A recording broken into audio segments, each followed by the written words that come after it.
अस्सलाम वालेकुम स्टूडेंट्स, मेरा नाम अम्मार मुजाहिद है और आज के इस लेक्चर में हम मीन वैल्यू थ्योरम के बारे में सीखेंगे। कैलकुलस का एक बल्कि डिफरेंशियल कैलकुलस का एक बहुत इंपॉर्टेंट थ्योरम है जो कि हमें एक पॉइंट के बारे में बताता है जिस पॉइंट पर टेंजेंट लाइन और गिवन इंटरवल के अंदर सेकेंड लाइंस पैरेलल होती हैं। ठीक है, अभी इसको डिटेल में सीखते हैं। प्रैक्टिस के लिए हम एक्सरसाइज 4.2 के क्वेश्चन नंबर 1 से 6 तक सोल्व करेंगे। तो लेक्चर स्टार्ट करने से पहले अगर अभी तक आपने इस चैनल को सब्सक्राइब नहीं किया तो सब्सक्राइब करके बेल के आइकन पर लाजमी क्लिक कर लें ताकि वीडियोस आपके पास खुद पहुंचती रहें। और अगर आपको ये लेक्चर समझ आ रहे हैं तो वीडियो को लाइक और शेयर भी किया करें ताकि चैनल की और वीडियोस की रीच बढ़ सके, जिससे ज़्यादा से ज़्यादा लोग इससे फ़ायदा उठा सकें। तो सबसे पहले हम सीखेंगे रोल्स थ्योरम के बारे में। आप यूँ कह सकते हैं कि mean value theorem basically Rolle's theorem की ही जनरलाइजेशन है। ठीक है, रोल्स थ्योरम हमें यह कहता है कि अगर कोई भी फंक्शन आपके पास है, for example F of x, जो कि एक क्लोज्ड इंटरवल के अंदर कॉन्टीन्यूस हो, ए कोमा बी हम ले रहे हैं क्लोज इंटरवल, और इसी ओपन इंटरवल के अंदर डिफरेंशिएबल हो। ठीक है, यानी जस्ट यहाँ पर ओपन इंटरवल आ जाएगा, बाउंड्रीज़ के अलावा इनर जितनी भी पॉइंट्स हैं, इंटीरियर पॉइंट्स हैं, वहाँ पर वो डिफरेंशिएबल हो, और फंक्शन के इंटरवल के एंड पॉइंट्स पर फंक्शन की वैल्यू सेम हो। अगर ये तीन कंडीशंस मीट करती हैं तो एक हमें ये बेसिकली ये कंक्लूड करता है कि आपके पास इसी इंटरवल के अंदर, ओपन इंटरवल के अंदर, एक पॉइंट ऐसा ज़रूर एग्जिस्ट करेगा जहाँ पर फंक्शन का डेरिवेटिव ज़ीरो है। इस सारी बात का मतलब सिर्फ एक है, तीन कंडीशन है मेनली। क्लोज इंटरवल के अंदर कॉन्टीन्यूटी होनी चाहिए, ओपन इंटरवल में डिफरेंशिएबल, और एंड पॉइंट पर फंक्शन की वैल्यू सेम हो। तो हमारे पास एक ऐसा पॉइंट एग्जिस्ट करेगा जहाँ पर टेंजेंट लाइन हॉरिजॉन्टल हो जाएगी। ठीक है, एक्स एक्सिस के हम कहते हैं ना पैरेलल आ जाएगी मिनिमम, एट लीस्ट, ये भी ज़रूरी है। एक कम से कम एक होगा, एक से ज़्यादा हो सकते हैं। नीचे ग्राफ से आप मज़ीद समझ सकते हैं। हमारे पास एक इंटरवल है जी, देखें ए से लेकर बी तक, एंड पॉइंट्स पर यानी ए पर भी फंक्शन की वैल्यू वही आ रही है, ये येलो लाइन से बल्कि उसने बताया भी हुआ है, बी पर भी वही आ रही है। ठीक है, तो एट लीस्ट एक पॉइंट ऐसा होगा जहाँ पर डेरिवेटिव ज़ीरो हो रहा होगा। ये यूँ कहिए कि टेंजेंट लाइन जो है वो पैरेलल हो जाएगी। बहरहाल इस केस में तीन है ऐसे पॉइंट्स, C1, ठीक है, उसके बाद फिर हमारे पास है जी C2, ये भी एक ऐसा पॉइंट है जहाँ पर आपकी टेंजेंट लाइन, ये जो रेड कलर में नज़र आ रही है, पिंक कलर में, ये पैरेलल हो गई है एक्स एक्सिस के, या हॉरिजॉन्टल कह सकते हैं। C3 भी एक ऐसा पॉइंट है। ठीक है, तो this is the Rolle's theorem. अब आते हैं मीन वैल्यू की तरफ। इसी की जनरलाइजेशन है, जैसा कि पहले ही बताया। इसका मेन पर्पज़ होता है कि एक ऐसा पॉइंट C जहाँ पर आपकी टेंजेंट लाइन और आपके पास गिवन इंटरवल के अंदर सेकेंड लाइन दोनों पैरेलल हो जाएं। ठीक है, इसमें हमारे पास दो कंडीशंस हैं, फंक्शन कॉन्टीन्यूस होना चाहिए क्लोज इंटरवल के अंदर, और डिफरेंशिएबल होना चाहिए ओपन इंटरवल के अंदर। वो एंड पॉइंट्स पर फंक्शन की वैल्यू सेम वाली कंडीशन इसमें नहीं है। ठीक है, कह रही then there is at least one point, हम सी से जिसको रिप्रेजेंट करेंगे इस इंटरवल के अंदर, जहाँ पर ये देखें, ये चीज़ जो है ना, ये स्लोप ऑफ सेकेंड लाइन है, और डेरिवेटिव को हम कहते हैं जी स्लोप ऑफ टेंजेंट लाइन। तो ये बराबर हो जाएंगी, ये लाइंस पैरेलल हो जाएंगी। ठीक है, हमें ये गारंटी करता है इस पॉइंट सी की, राइट। तो चलें जी, अब क्वेश्चन नंबर 1 से 6 तक आज हमने सॉल्व करने हैं। 1 से 6 तक उसने दोबारा से इसी की स्टेटमेंट लिखी हुई है। हमें बेसिकली ये कंक्लूजन है ना बेसिकली मीन वैल्यू थ्योरम का, हमें इन फंक्शंस के लिए सी की वैल्यू फाइंड करनी है। ठीक है, that satisfied this equation, basically mean value theorem, right. तो सी की वैल्यू फाइंड करने के लिए ये जो आपके पास फॉर्मूला कह लें, इक्वेशन कह लें, ये गिवन है, इसी को हम यूज़ करेंगे। तो इसकी दो साइड्स आपको नज़र आ रही हैं। एफ ऑफ बी का मतलब है वैल्यू एट एंड पॉइंट, इस केस में है 1। एफ ऑफ ए 0 पे वैल्यू होगी, बी माइनस ए इसी इंटरवल की लेंथ हो जाएगी। तो चले मैं एक मरतबा ज़रा इसी को हम री राइट कर लेते हैं, F of b minus F of a divided by b minus a is equals to C. So, oh no, sorry, not C, f prime of C, f dash derivative at C। ठीक है, अब f of b, f of a आप easily find out कर सकते हैं, function भी given है, values भी गिवन है। f of a का मतलब है f of 0, फर्स्ट वाला इनिशियल पॉइंट, और ये आ जाएगा जी 0 square plus 2 times 0 minus 1, that's it. और ये इक्वल आ जाएगा अल्टीमेटली -1 के। इसी तरह से एफ ऑफ बी अगर आप कैलकुलेट करना चाह रहे हैं तो वो हम उसको 1 ले रहे होते हैं and point, right and point. ये आ जाएगा 1 स्केयर प्लस 2 टाइम्स 1 माइनस 1। तो इसका आंसर 2 आ जाएगा ना, 1 माइनस 1 0 और ये 2 बचेगा बाकी। चलें जी, ये वैल्यूज़ इसमें पुट करें। एफ ऑफ 1 आपके पास आया है 2, या अगर आप चाहें तो एक मरतबा ज़रा लिख सकते हैं F of F of 1 minus F of 0 divided by 1 minus 0 equals to F dash C. ठीक हो गया, एफ प्राइम ऑफ सी। ये डेरिवेटिव है इसी फंक्शन का, बट आपने एक्स को सिर्फ सी से रिप्लेस कर दिया। ठीक है, तो एफ ऑफ 1 की वैल्यू हमारे पास 2 आ गई है, माइनस एफ ऑफ 0 की वैल्यू है -1 डिवाइडेड बाय 1, और एफ ऑफ सी क्या होगा ये भी यहाँ पर हम कैलकुलेशन कर लेते हैं जी। एफ ऑफ सी जस्ट यहाँ पे एक्स को सी से रिप्लेस कर दें तो ये बनेगा सी स्केयर प्लस 2c माइनस 1। अब आप इसको डिफ्रेंशिएट कर सकते हैं, तो यूजिंग पावर रूल 2c आ जाएगा, इसका डेरिवेटिव 2 आ जाएगा, 1 का 0 हो जाएगा, दैट्स इट। ठीक है, तो ये आपकी जो राइट साइड है वहाँ पर आ जाएगा 2c प्लस 2। अब आप सिंप्लीफाई लेफ्ट साइड करेंगे तो ये 2 + 1 3 बन जाएगा, 3 is equal to 2c plus 2। ये एक सिंपल सी एक लीनियर इक्वेशन बन गई है। सिंप्लीफाई करेंगे तो c की वैल्यू जो आ रही है वो 1/2 होगी। ठीक है, यानी ये एक ऐसी वैल्यू होगी जिसके ऊपर अगर आप टेंजेंट लाइन एग्जैक्टली इस वैल्यू पर तो नहीं लगाएंगे, बेसिकली इस पॉइंट पर फंक्शन के ऊपर इस पॉइंट जो एफ ऑफ सी होगा वहाँ पे टेंजेंट लाइन प्लॉट करेंगे, और गिवन इंटरवल 0 से 1 तक था, वहाँ पे सीकेंट लाइन प्लॉट करेंगे तो दोनों पैरेलल हो जाएंगी। ठीक है, चलें जी, दैट्स इट। इसी तरह से सेम लाइंस पे क्वेश्चन नंबर 2 भी आप सोल्व कर सकते हैं। F of x equal to है दिस वन, तो इस केस में वंस अगेन इंटरवल आपका है 0 से 1 तक, तो ये डेफिनेशन बनेगी आपकी मीन वैल्यू थ्योरम का कंक्लूजन है basically. F of 1 minus F of 0 divided by 1 minus 0 equals to f prime c. ठीक है, अब आप अलहदा से ज़रा एफ ऑफ 1 भी कैलकुलेट कर सकते हैं, अगर चाहिए वैसे इतना मुश्किल नहीं है, हम बल्कि इधर ही कर लेते हैं। हाँ, एफ ऑफ सी आप देख लें, सी की पावर 2/3 आ जाएगी। जब आप इसको डिफरेंशिएट करेंगे तो हम जानते हैं इस केस में पावर रूल अप्लाई होगा, 2/3 स्टार्ट में और 2/3 से एक कम करेंगे तो ये बनेगा आपके पास 2/3 times c to the power -1/3। ठीक है, चलें जी, एफ ऑफ 1 की पावर 2/3 हो जाएगा, ऐसे ही है, माइनस 0 की power 2/3 divided by 1 equals to 2/3 times c to the power -1/3। तो इस तरफ सिंप्लीफाई करने के बाद अल्टीमेटली 1 आ जाएगा, 1 equals to 2/3 c to the power -1/3, right. Further simplification करेंगे तो c की पावर यहाँ पे नेगेटिव में, लेफ्ट साइड पे आ गई पॉजिटिव में हो जाएगी, बेसिकल जबरा का रूल है ये। तो दिस इज़ इक्वल टू 2/3, हमें फाइंड आउट करना है c, दोनों तरफ क्यूब कर दें, पावर 3 आप ले सकते हैं, तो ये आ जाएगा 2/3 की होल पावर 3, यहाँ से कैंसिल हो जाएंगी पावर्स, तो आपके पास अल्टीमेटली c की वैल्यू आ जाएगी 2 cube which is 8, 3 cube which is 27। So this is the value जहाँ पर टेंजेंट लाइन और गिवन इंटरवल के अंदर सीकेंट लाइन जो है वो पैरेलल हो रही हैं, राइट। ओके, नेक्स्ट क्वेश्चन में है हमारे पास x + 1/x, तो इसके लिए जो मीन वैल्यू थ्योरम का कंक्लूजन है वो कुछ इस तरह से बनेगा, f of 2 minus f of 1/2, right, divided by 2 minus 1/2, and this is equal to as usual f prime c derivative of f at c।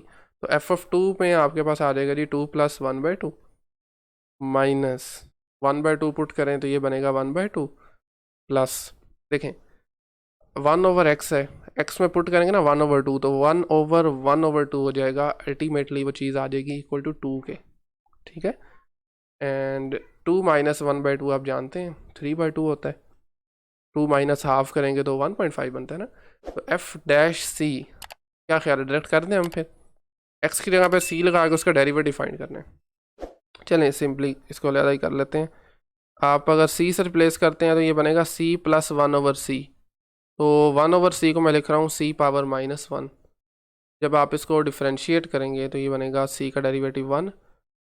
यहाँ पे पावर रूल -1 स्टार्ट में और सी की पावर से एक कम कर देंगे, तो अल्टीमेटली ये बन जाएगा 1 - 1/c²। तो इसकी फिर लेफ़्ट साइड पे क्या बनेगा, लेफ़्ट साइड पे आ जाएगा जी 1 - 1/c²। ठीक है, अगर आप ऑब्ज़र्व करें तो हमारे पास इस केस में इसकी जो लेफ़्ट साइड है वो सिफर हो रही है ना, माइनस की वजह से अंदर साइन चेंज हो जाएंगे। तो 1/2 - 1/2 0, 2 - 2 0। तो इनफैक्ट पूरी की पूरी लेफ़्ट साइड ही ज़ीरो हो जाएगी। तो ये बन जाएगा 1 - 1/c² इक्वल्स टू 0। यहाँ से 1/c² दोनों तरफ अगर आप ऐड करें तो हमारे पास बनेगा जी 1/c² equal to 1, and this implies c² equal to 1। और स्केयर रूट करेंगे तो c की दो वैल्यूज़ आ जाएंगी +-1। अब आप देख लें आपकी कौन सी वैल्यू इस इंटरवल के अंदर आ रही है, हम तो वही कंसिडर करेंगे ना। तो हमारे पास 1 जो है वो इस इंटरवल के अंदर आ रही है, जबकि -1 इस इंटरवल में नहीं है। तो हमारी फिर रिक्वायर्ड वैल्यू c की क्या होगी, +1 होगी। ठीक है, ओके, ये वो वैल्यू है जो मीन वैल्यू थ्योरम को बेसिकली सेटिस्फाई करती है, ये कह सकते हैं।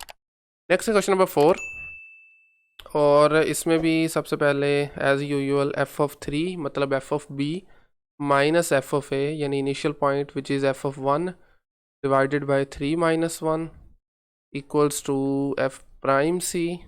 तो f(3) लगाएं ज़रा फंक्शन में x की जगह पे 3, तो ये बनेगा 3 - 1 minus 1 - 1 square root divided by 2।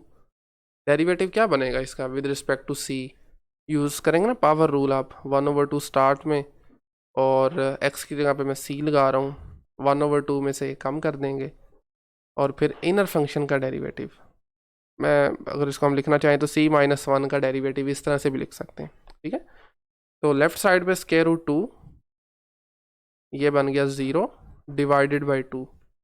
ठीक है, और इसकी राइट साइड पे 1/2 में से कम करेंगे तो माइनस का 1/2 होगा, जिसको हम डिनोमिनेटर में शिफ्ट कर सकते हैं। तो ये बनेगा 1/2 times square root of c - 1, और इसका डेरिवेटिव 1 हो जाएगा। 1 - 0 लिख लें, लिखना है तो c का डेरिवेटिव 1 होता है, 1 का 0 हो जाएगा। तो लेफ़्ट साइड पे स्केयर रूट 2/2, और राइट साइड पे आ जाएगा 1/2 टाइम्स स्केयर रूट c - 1। तो यहाँ से 2 और 2 सिंपल कैंसिल आउट हो जाएंगे। इनको ज़रा क्रॉस मल्टीप्लिकेशन करें, तो बल्कि आगे ही कर लेते हैं हम। तो ये कुछ इस तरह से बनेगा G, square root c - 1 equals to 1/स्केयर रूट 2। ठीक है, अब आप इसको स्केयर कर लें दोनों तरफ, तो दोनों तरफ ही स्केयर रूट्स हैं, तो स्केयर और स्केयर रूट्स कैंसिल हो जाएंगे। अल्टीमेटली आपके पास ये चीज़ आ जाएगी c - 1 इक्वल्स टू 1/2। तो जब आप यहाँ से दोनों तरफ 1 ऐड करेंगे, तो इसी तरह से राइट साइड पर भी 1 ऐड करें, तो ये बनेगा 1/2 + 1 विच इज़ 3/2। ये -1 + 1 ख़त्म, तो आपके पास ये वैल्यू आएगी c = 3/2। तो ये आपके इंटरवल के अंदर लाई कर रही है, बिल्कुल कर रही है, 1/2 है ना, तो 1 से 3 तक इसी के अंदर ही है। तो ये बेसिकली वो वैल्यू है जहाँ पर आपके पास टेंजेंट लाइन और इंटरवल के अंदर सीकेंड लाइन्स जो है वो पैरेलल होंगी। ठीक है, चलिए नेक्स्ट क्वेश्चन, थोड़ा एक मरतबा फिर आपके पास बेसिकली पॉलिनोमियल है। तो f(2) minus f(-1) divided by 2 - -1 equals to derivative at c। f(2) का मतलब है 2³ -2² माइनस f(-1) का मतलब है -1³ -1² डिवाइडेड बाय 2 + 1 बनेगा, तो हम उसको 3 लिख सकते हैं। डेरिवेटिव इसी का आपको वैल्यूएट करना है विद रिस्पेक्ट टू c, यानी फंक्शन को आप c में पहले लेके जाएंगे, तो x की जगह सिर्फ c आ जाएगा। तो ये डेरिवेटिव बनेगा 3c² -2c। लेफ़्ट साइड को देखें अगर आप, तो 8 - 4, एक ये माइनस है क्यूब की वजह से और एक बाहर माइनस है, तो ये बनेगा +1 फिर ये माइनस स्केयर की वजह से ख़त्म हो जाएगा, ये माइनस और ये माइनस प्लस हो जाएंगे, तो कुछ हाँ जी ठीक है, divided by 3 and this is equal to 3c square minus 2c। अच्छा जी, यहाँ से आगे ही कर लेते हैं। 8 minus 4 is 4, 4 plus 2 is 6, 6 over 3 is 2। तो सब कैलकुलेशन करने के बाद ये हमारे पास आ जाएगा जी 2 is equal to 3c square minus 2c। Yes, तो यहाँ से एक क्वाड्रेटिक इक्वेशन बन जाएगी और इसको आप अपनी मर्ज़ी से जो मर्ज़ी रूल अप्लाई करते हुए सोल्व कर सकते हैं। चाहें तो इसे फैक्टराइजेशन कर सकते हैं अगर मुमकिन है, नहीं तो आप फॉर्मूला लगा दीजिए बी स्केयर माइनस क्या होता है, sorry minus b plus minus b square minus 4ac वाला। लेकिन इसमें सी से कंफ्यूज नहीं होना आपने। आई होप कि ये चीज़ें बेसिक हैं, आपको प्रॉब्लम नहीं होगी समझने में। तो कुछ इस तरह से जी, -2 का square -4 coefficient of C square और कांस्टेंट टर्म विच इज़ -2, ठीक है। This whole divided by 2 times A. तो ए इसमें क्या है 3 है, तो 2 टाइम्स 3 आ जाएगा। जस्ट आपको इसको सिंप्लीफाई करना है। तो c इज़ इक्वल टू जनाब प्लस का 2 प्लस माइनस के रूट में क्या आएगा 4, और ये minus minus plus 24, yes 24 plus 4 is 28। Finally इसका आंसर भी 28 आ रहा है डिवाइडेड बाई 6। अब आप यहाँ से इसको मज़ीद इसकी प्राइम फैक्टराइजेशन करते हुए 2 बाहर आ जाएगा यहाँ से। तो फाइनल जो आंसर है मैं वो लिख रहा हूँ यहाँ पर 1 प्लस माइनस के रूट 7 ओवर 3, ठीक है। और अब चूंकि ये दो वैल्यूज़ हैं, हमें डिसाइड करना है कि इनमें से कौन सी वैल्यू बेसिकली इस इंटरवल के अंदर आ रही है। वो आप कैलकुलेटर की मदद से बेसिकली कर सकते हैं। तो चलिए मैं आपको यहाँ पर लिख देता हूँ, बल्कि जो आपके पास 1 प्लस के रूट 7 ओवर 3 है, और नॉट माइनस के रूट 7 ओवर 3 यानी पॉजिटिव वाला, उसका कोई आंसर आ रहा है अप्रोक्सीमेटली 1.22।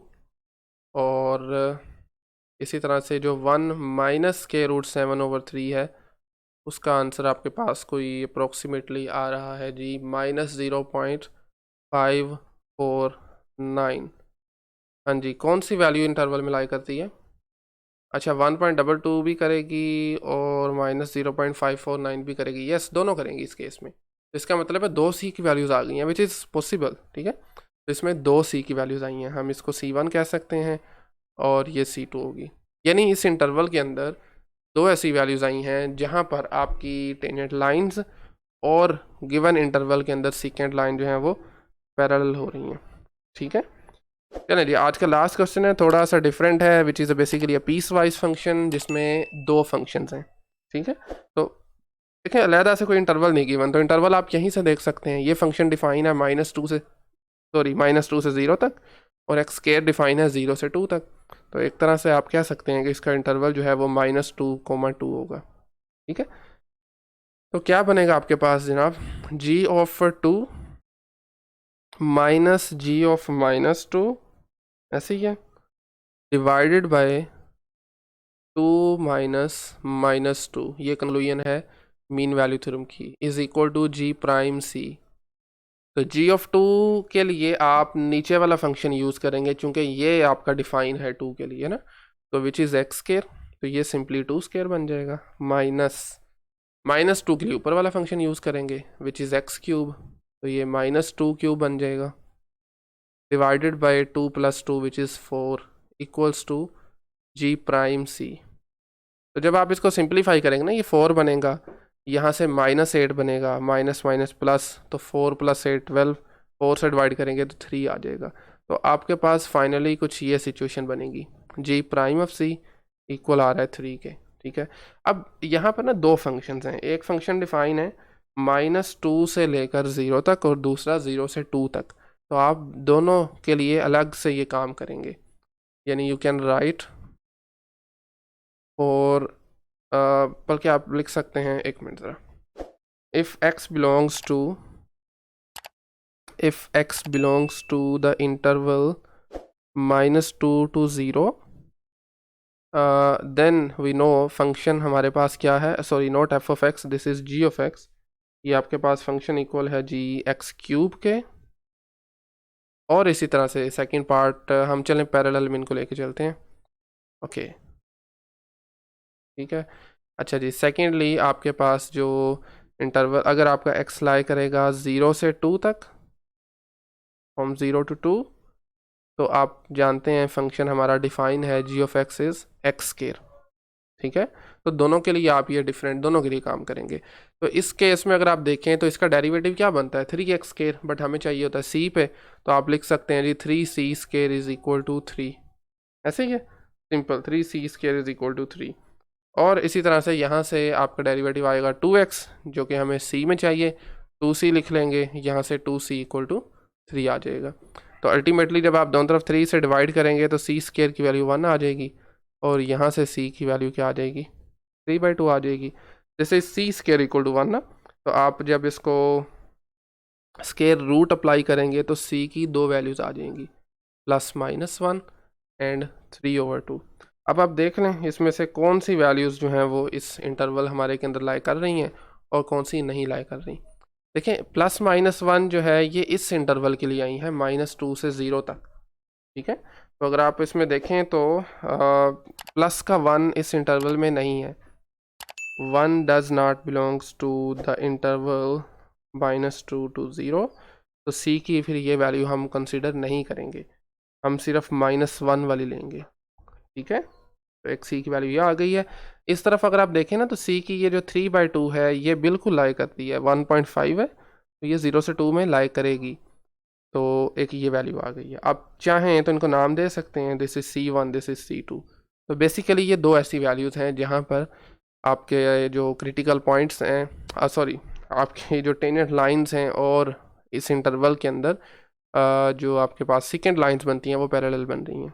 ठीक है, तो आज के इस लेक्चर में कंप्लीट हो चुका है लेक्चर थी। मेनली हमने मीन वैल्यू थ्योरम का जो कंक्लूजन है उसे प्रूव करने की कोशिश की है, यानी उसे यूज़ करते हुए हमने सी की वैल्यू फाइंड करने की कोशिश की है।